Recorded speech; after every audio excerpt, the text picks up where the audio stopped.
భూప్రపంచం యొక్క ఆధునిక శాస్త్ర విజ్ఞానానికి కూడా అందని ఎన్నో భయంకర ప్రదేశాల్లో ఒకటది. అక్కడ జరిగే అంతుచిక్కిన ప్రశ్నలను ఛేదించి సమాధానాలను పొందే అవకాశం కూడా ఇవ్వని ప్రదేశం అది. తన మీదుగా వెళ్ళిన కొన్ని వందల విమానాల్ని, నౌకల్ని, వేల మంది ప్రయాణికుల్ని అర్ధాంతరంగా మాయం చేసిన ప్రదేశం అది. అదే బెర్ముడా ట్రయాంగిల్. ముందే తెలిసిన వారికి ఇప్పటిదాకా చూడని కొత్త కోణంలో బెర్ముడా ట్రయాంగిల్ని చూపించబోతున్నాను. ఏమీ తెలియని వారికి అత్యంత ఆసక్తికర వీడియోని ఇవ్వబోతున్నాను. ఈ రెండు విషయాల్లో మిమ్మల్ని సంతృప్తి పరుస్తానని ఆశిస్తూ, అసలు బెర్ముడా ట్రయాంగిల్ అంటే ఏమిటి, అక్కడ చోటు చేసుకున్న సంఘటనలు ఏమిటి, ఏ ప్రమాదాలతో ప్రపంచ దృష్టి తన వైపుకు తిప్పుకుంది, బెర్ముడా ట్రయాంగిల్కి భారతదేశ ఇతిహాసాలకు, వేదాలకు ఉన్న సంబంధం ఏమిటి, ఇలాంటి ఎన్నో ఆసక్తికర విషయాలు ఇవాళ మన వీడియోలో తెలుసుకుందాం. So this is Anil Telugu facts.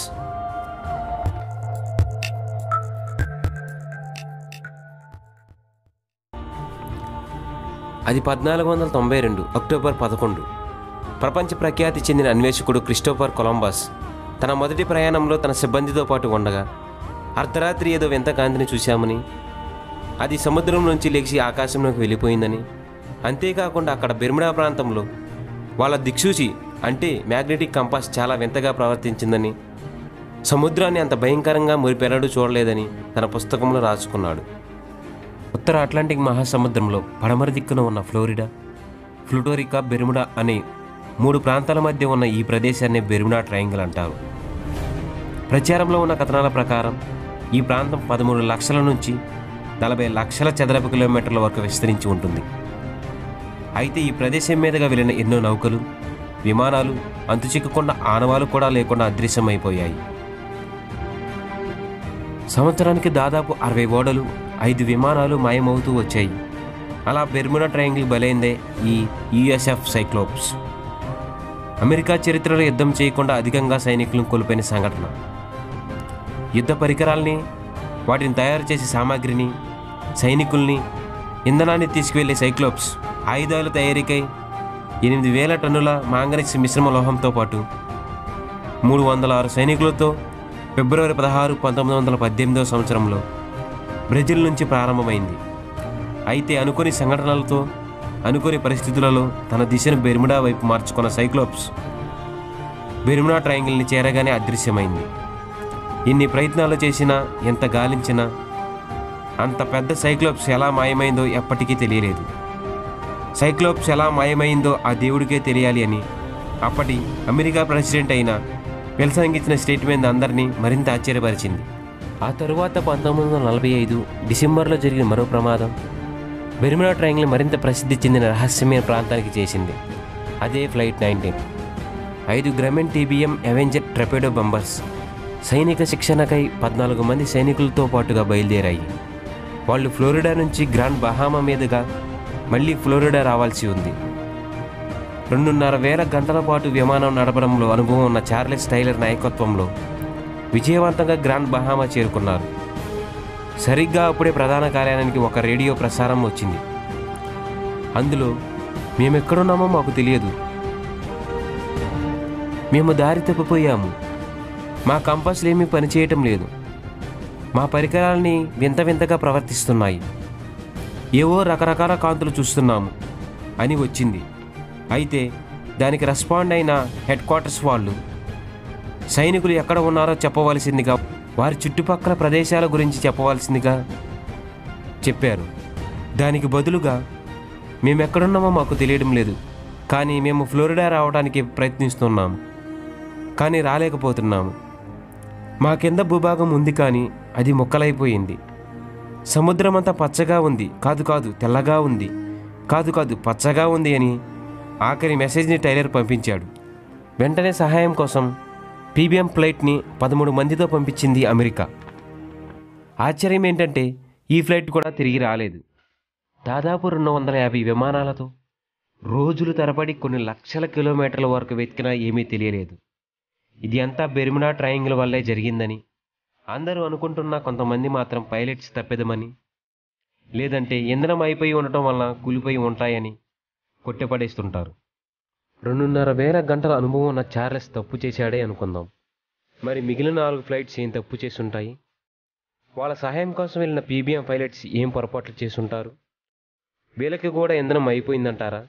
సరే, బహామా దగ్గర సముద్రం లోతు 50 కిలోమీటర్ల కంటే తక్కువ ఉంటుంది.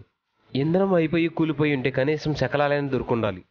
కానీ 85 ఏళ్ళు అవుతున్నా కనీసం చిన్న మొక్క కూడా దొరకలేదు.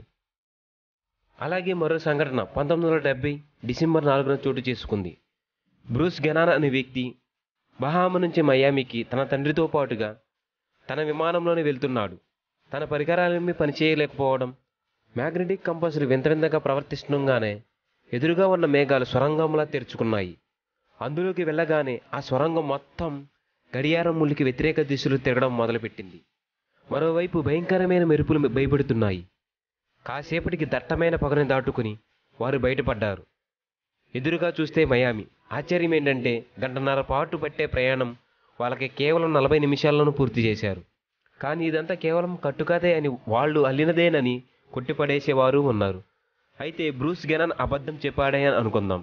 కానీ తన ఫ్లైట్ రీడింగ్స్ అబద్ధం చెప్పవు కదా. తన ఫ్లైట్ రీడింగ్స్ అబద్ధం చెప్పాయే అనుకుందాం. ఆ ప్రాంతంలో ఉన్న విమానాశ్రయాల్లో ఉండే నమోదు చేయబడ్డ సిగ్నల్స్ అబద్ధం చెప్పవు కదా. ఇలాంటి సంఘటనలు ఎన్నెన్నో జరిగాయి, ఎన్నెన్నో చోటు చేసుకున్నాయి. అక్కడ ఎన్నో విమానాలు, నౌకలు అదృశ్యం అవుతూనే వచ్చాయి. మరి వీటిని అన్నిటినీ వెనకాల ఉన్న ఆ అతీత శక్తి ఏమై ఉంటుంది? శాస్త్రీయపరమైన సమాధానం కోసం వెతికే వారికి ఎన్నో సిద్ధాంతాలు సిద్ధంగా ఉన్నాయి. ఉదాహరణకి మీథేన్ బబుల్స్ థియరీ. అయితే బెర్ముడా ట్రయాంగిల్ అడుగు భాగాన సముద్రంలో మీథేన్ వాయువు ఉందని, అది నీటి ఉపరితలానికి తన్నుకు రావటం వల్లే ఇదంతా జరుగుతుందని చెప్తుంది. అలాగే బెర్ముడా ట్రయాంగిల్కి 300 కిలోమీటర్లలో ఉన్న ఒక దీవిలో మొత్తం అగ్నిపర్వతం నుంచి వచ్చిన అగ్నిపర్వతాలే ఉన్నాయి. అవే మ్యాగ్నెటైట్ రాళ్ళు, అంటే ప్రకృతి సహజబద్ధంగా ఏర్పడిన అయస్కాంతం లాంటిది. బెర్ముడా ట్రయాంగిల్లో దాదాపు 5,000 కోట్ల టన్నుల్లో ఉంటుందని ఒక అంచనా. దీనివల్లే అక్కడ ఎలక్ట్రోమాగ్నెటిక్ ఫినామినా జరుగుతుందని, వాటి నుంచి వెలువడుతున్న శక్తి వల్లనే ఆ మ్యాగ్నెటిక్ కంపాస్లు వింత వింతగా ప్రవర్తించిన ఇంజన్లు ఫెయిల్ అవటం జరిగి ఉందని ఒక సిద్ధాంతం. అంతేకాకుండా అక్కడ అట్లాంటిస్ నగరం ఉందని, అక్కడ జలకన్యలు, జలరాశులు, జలజీవులకు ఇంకా జీవిస్తున్నారని, వాళ్ళు నగరానికి ఉన్న శక్తి దీని అంతటికీ కారణమని ఇటీవల కనుగొన్న భీమిని ఐలాండ్, భీమిని రోడ్ కూడా దీనికి ఉదాహరణ చెబుతున్నారు. దానితో పాటుగా అక్కడ టైం అనేది సరిగ్గా ఉండదని, చాలా వింతగా ప్రవర్తిస్తుందని, ఇంకా లోతుగా వెళ్ళి ఆలోచిస్తే గ్రహాంతర వాసులు ఇంకా జీవిస్తున్నారని, అంతేకాకుండా అక్కడ కింద స్ఫటిక పిరమిడ్స్, స్ఫటికతో చేసిన క్రిస్టల్స్ లాంటివి ఎన్నో ఉన్నాయని, వాటి నుంచి వెలువడుతున్న శక్తి వీటంతటికి కారణమని రకరకాల సిద్ధాంతాలు ఎన్నో ఉన్నాయి. అయితే బెర్ముడా ట్రయాంగిల్కి 15,000 కిలోమీటర్ల దూరంలో ఉన్న భారతదేశపు ఇతిహాసాలకు, వేదాలకు బెర్ముడా ట్రయాంగిల్తో సంబంధం ఏమిటి? దానికోసమే మనం మొదటిగా రామాయణంలో జరిగిన 2 విషయాల గురించి మాట్లాడుకోవాలి. మొదటిది, ఆంజనేయ స్వామి సీతమ్మదేవి కోసం వెతుకుతూ రామనలంక వైపుగా హిందూ మహాసముద్రం మీదుగా వెళ్తున్నాడు. అప్పుడు సిన్హిక అనే రాక్షసి ఉంటుంది. బ్రహ్మదేవుడు ఇచ్చిన వరం ప్రకారం తను ఎలాంటి వస్తువునైనా, ఏ జీవినైనా కేవలం వాటి నీడను ఉపయోగించి తన వైపుగా లాగేసుకోగలదు. అందుకే తనకి ఛాయాగ్రహి అనే పేరు కూడా ఉంది. అయితే తన మీదుగా వెళ్తున్న ఆంజనేయ స్వామిని సిన్హిక లాగే ప్రయత్నం చేసినప్పుడు ఆంజనేయ స్వామి సూక్ష్మ రూపంలోకి మారి తన నోటి ద్వారా లోపలికి వెళ్ళి తన అంతర్గత అవయవాలకి గాయం ఏర్పరిచి బయటికి వస్తాడు. అంత శక్తివంతమైన ఆంజనేయ స్వామి చూసి ఎంతో భయపడిన సిన్హిక భయపడి సముద్రంలో వేరే చోటుకు పోయి దాక్కుంటుంది. ఆ దాక్కున్న ప్రదేశమే బెర్ముడా ట్రయాంగిల్. అక్కడి నుంచి సిన్హిక ఇప్పటికీ వెళుతున్న నౌకల్ని, ఓడల్ని, విమానాల్ని తన వైపుగా లాగేసుకుంటుందా? బెర్ముడా ట్రయాంగిల్కి మరో పేరే డెవిల్స్ ట్రయాంగిల్. సిన్హిక అంటే రాక్షసి, అంటే డెవిల్ అని అర్థం.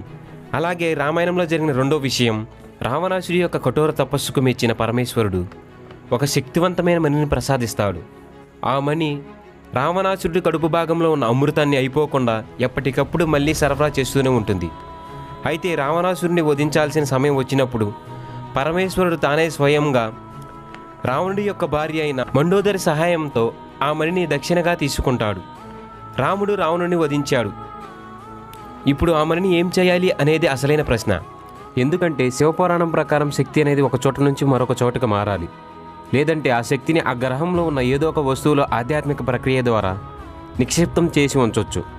కానీ నాశనం చేయడం అనేది జరగదు, ఎందుకంటే అదే శక్తి యొక్క ధర్మం. అయితే ఆ మణి నుంచి వెలువడుతున్న శక్తి ఎప్పటికైనా ప్రపంచానికి ప్రమాదకరమని గ్రహించిన శ్రీరాముడు ఆ మణిని దూరంగా తీసుకెళ్లిపోయి ఎక్కడైనా దాచవలసిందిగా శ్రీ ఆంజనేయ స్వామికి చెప్పాడు.